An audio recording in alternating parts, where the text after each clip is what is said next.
ఈ రోజుల్లో కర్మ గిర్మ ఏముండదు అన్న వాళ్ళకి ఈ వీడియో చూపించండి. ఈ వీడియోలో ఒక ఆటో కనిపిస్తుంది కదా, దాని పక్కనే ఒక సైకిల్ కూడా ఉంది. ఆటో డ్రైవర్ ఆటో దిగి ఆ సైకిల్ ని పక్కన పెట్టి వెళ్ళిపోయి ఉండొచ్చు. కానీ ఆ ఆటో వాడు ఆ సైకిల్ వాడు చూస్తున్నాడా ఏంటి అని అనుకొని ఆ సైకిల్ ని కింద పడేసి పక్కకు జరిపి ఆటో స్టార్ట్ చేసి ముందుకెళ్తుంటే ఆ సైకిల్ ఆటో వెనక టైర్ కిందికి వచ్చింది. ఎక్కించి వెళ్దామన్నా కూడా ఆటో ముందుకు వెళ్ళలేదు. ఇక చేసేదేం లేక తప్పక ఆటో దిగి సైకిల్ ని పక్కకు తీయంగానే ఆటో ముందుకు మూవ్ అయింది.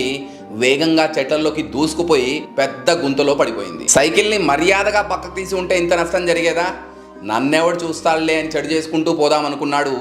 అదే చెడు ఆటో వాడి మెడకు చుట్టుకుంది. ఇది కలియుగం. ఈ జన్మలో చేసిన పాపాన్ని ఈ జన్మలోనే అనుభవించాలి. అదే విధంగా వేరే వాడి ₹1/2 అన్యాయంగా కనుక తింటే తిరిగి ₹100 చెల్లించాల్సి ఉంటుంది. మనం ఏది చేస్తే అదే మనకు తిరిగి వస్తుంది. మంచి చేస్తే మంచి, చెడు చేస్తే చెడు. కర్మ ఇక్కడ ఎవ్వరిని వదిలిపెట్టదు. మీకు కరెక్ట్ అనిపిస్తే ఎస్ అని కమెంట్ చేసి మన పేజ్ని ఫాలో అవ్వండి.